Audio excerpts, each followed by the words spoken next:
चाहिए कि नहीं चाहिए।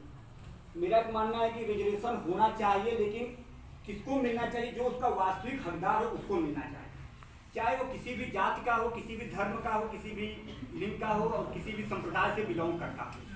लेकिन एक चीज हम लोगों को ध्यान देने वाली बात होगी कि जाति धर्म लिंग के आधार पे तो हमने आरक्षण देने की बात कर दी, लेकिन एक बार पाने के बाद वो दोबारा उसका लाभ ले रहा है कि नहीं ले रहा, इस बात का भी हमें ध्यान देना होगा।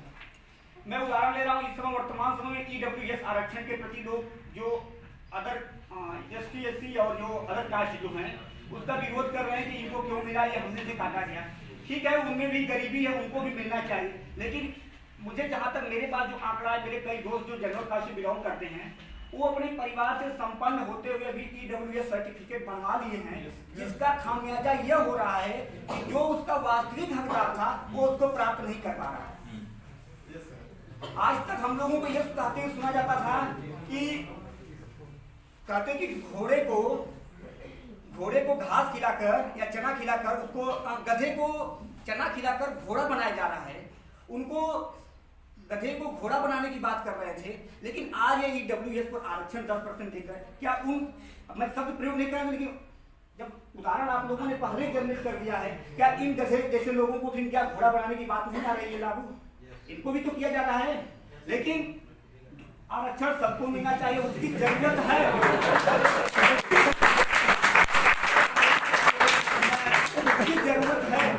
एक चीज तो तय है कि पहले के समय में जो हम लोगों ने निर्धारित कर दिया था कि केवल एक जाति जो है, जैसे कि जनरल कास्ट की जात हमेशा से ऊंचे पदों पे विराजमान रही, तो उनके पास धन वैभव संपदा सब कुछ विराजमान है। लेकिन आज अगर अपने समाज में आप अपने पास पड़ोस में ऐसे भी देखेंगे कि जिनके घर में खाने तक रोटियां नसीब नहीं हो रही, चाहे वो जनरल कास्ट से ही बिलोंग क्यों नहीं कर रहे हैं, तो जो इसका वास्तविक हकदार है उसको मिलना ही चाहिए। जहां तक बात है कि एक पीढ़ी को मिलने के बाद उसको निष्कासित कर दिया चाहिए, इस पर सरकारें कोई ध्यान नहीं दे रही हैं, किसी भी राज्य की सरकार, कि एक पीढ़ी पाने के बाद उसकी अगली पीढ़ी न पाए। जैसा कि आप लोगों ने राजस्थान का उदाहरण सुना कि एक ही घर में 8-10 लोग हैं एससी कास्ट के हैं, उनके घर में 8-10 लोग सरकारी नौकरी जॉब नहीं कर रहे हैं। तो ये तो मैंने वहां पर दिया, आप अपने भी यहाँ पे देखिए कि जिनके घर में जो व्यक्ति अगर एससी एसटी ओबीसी कास्ट एक बार आरक्षण लेके नौकरी पा गया, वो आर्थिक रूप से जैसे ही संपन्न हो रहा है, अपने बच्चों को पढ़ा के उनके घर में सभी लोग नौकरियों की तरफ बढ़ जा रहे हैं। एक गांव में आप अपने गांव में उदाहरण देख रहे होंगे, अगर 30 घर एससी कास्ट का है, कोई ऐसा है, उसमें जो एक व्यक्ति पढ़ लिख के आर्थिक रूप से संपन्न होगा वही उसका लाभ लेता चला जा रहा है, और बाकी जो 29 परिवार हैं वो उसका लाभ कुछ नहीं पा रहे हैं।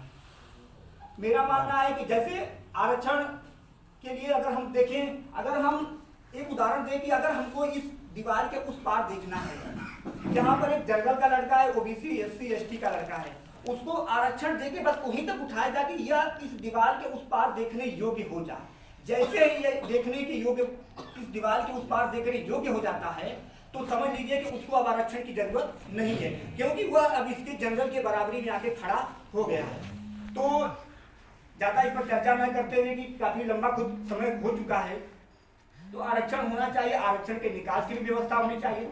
लेकिन कभी कभी एक उदाहरण हमको मतलब कई बार सुनने को मिलता है कि इन लोगों को आरक्षण देकर नौकरियों में आगे बढ़ाया जा रहा है।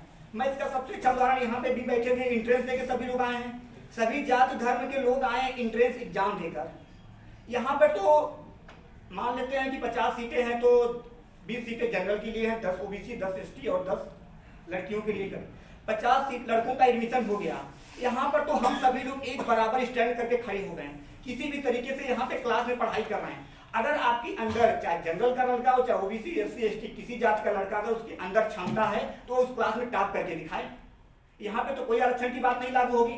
इस क्लास में अगर कोई अभी जो ईयरली चाहे सेमेस्टर एग्जाम होगा, वो जनरल का लड़का पढ़ने में तेज हो चाहे एससी का लड़का पढ़ने में तेज हो, उसको कोई रोक तो नहीं रहा है। क्लास में सबको समान रूप से शिक्षा मिल रही है, वो अपनी प्रतिभा को दिखाए। अगर एससी कास्ट का लड़का पढ़ने में टॉप कर रहा है तो उसको अच्छा माना जाएगा, और वे जनरल का कर रहा है तो और अच्छी बात अगर कर रहा है तो। लेकिन यहाँ पर लोग उदाहरण क्या देते हैं कि इनको आरक्षण देके लाया गया, आरक्षण देके केवल इस कमरे तक लाया गया, इस कमरे से जब निकलने तक उस समय आरक्षण उनके ऊपर लागू नहीं होता है।